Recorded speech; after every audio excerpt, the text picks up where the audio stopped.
Dagoretti South Member of Parliament KJ has apologized to GenZ. Let's have a look at the apology before we dissect it. I truly apologize for comments I made regarding the protests and the authenticity of certain images. In the heat of the moment, during the debate on the finance bill, my words were unnecessary, misguided, and insensitive. I deeply regret my utterances.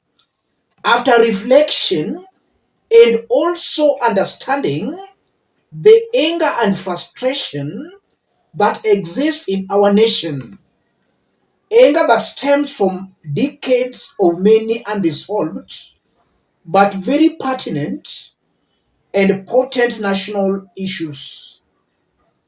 Having been a part of movement clamoring for social justice and good governance in the past, I acknowledge the importance of vigilance and also popular agitation for a better Kenya.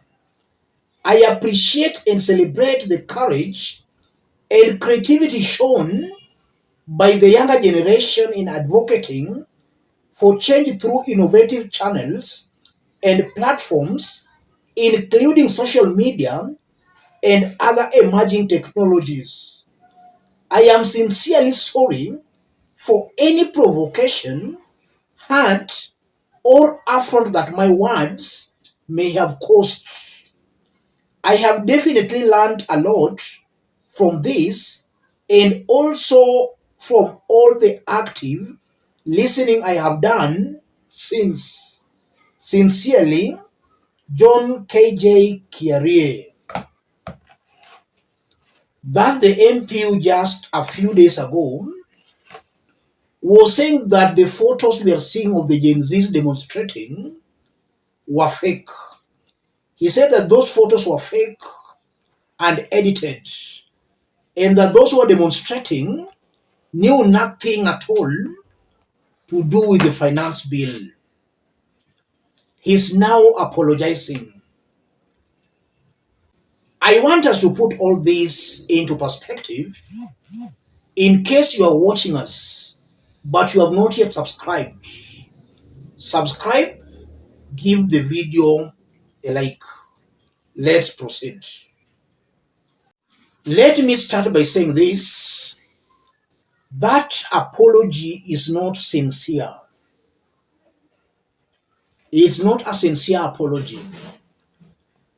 KJ knows why Kenyans and most Gen Zs are demonstrating.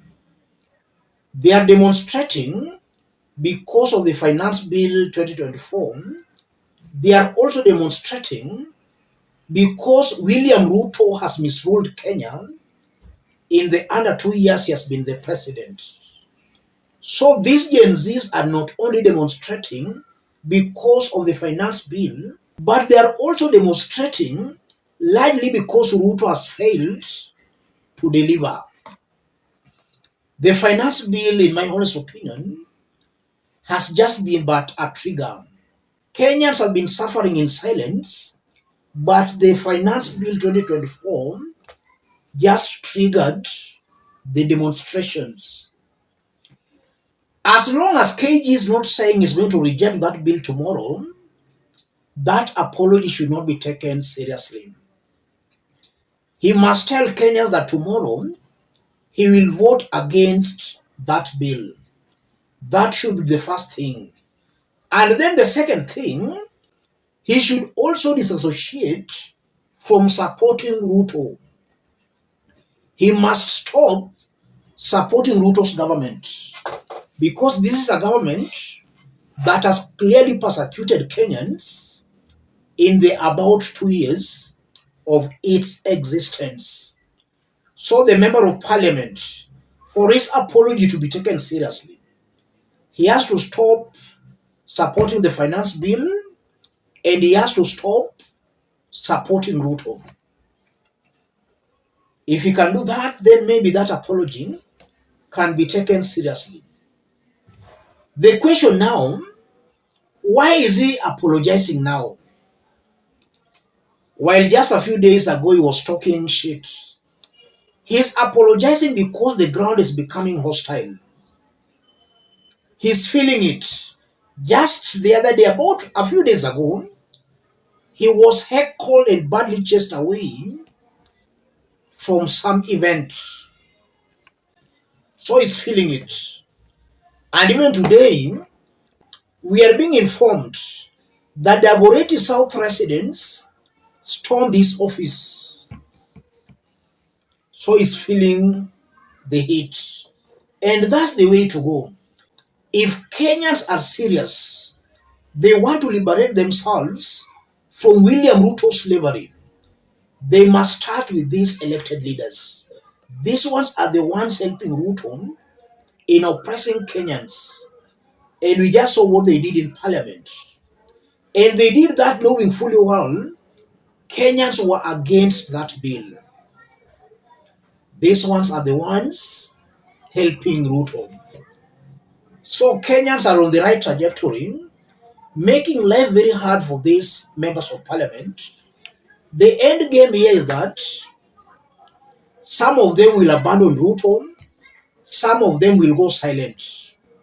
And as they abandon Ruto and they go silent, Ruto is becoming unpopular on the ground because these same MPs are the ones selling Ruto on the ground. So Kenyans should be very hostile to them.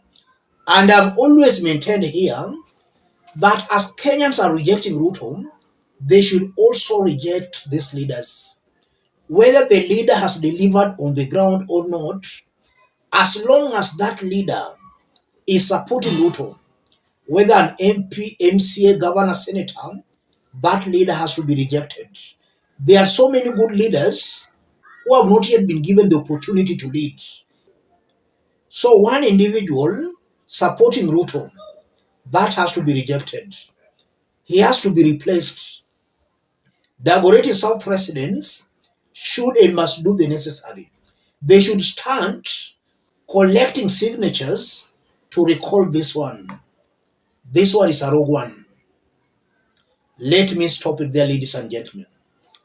If you are watching us but you have not yet subscribed, subscribe, give the video a like. And to those watching us outside Kenya, drop a comment, let us know from which part of the globe you are watching us from. If possible, subscribe, give the video a like. It's interesting what is happening in Kenya, and this is what we can describe tamu sana. Kenyans are making life very hostile to these incompetent leaders and to this incompetent Kenya Kwanza regime. Let's meet in our next analysis. And in our next analysis, we are working on a video where Rigathi has also dropped a bombshell on Ruto. We are going to dig deep into that in our next analysis. Thank you.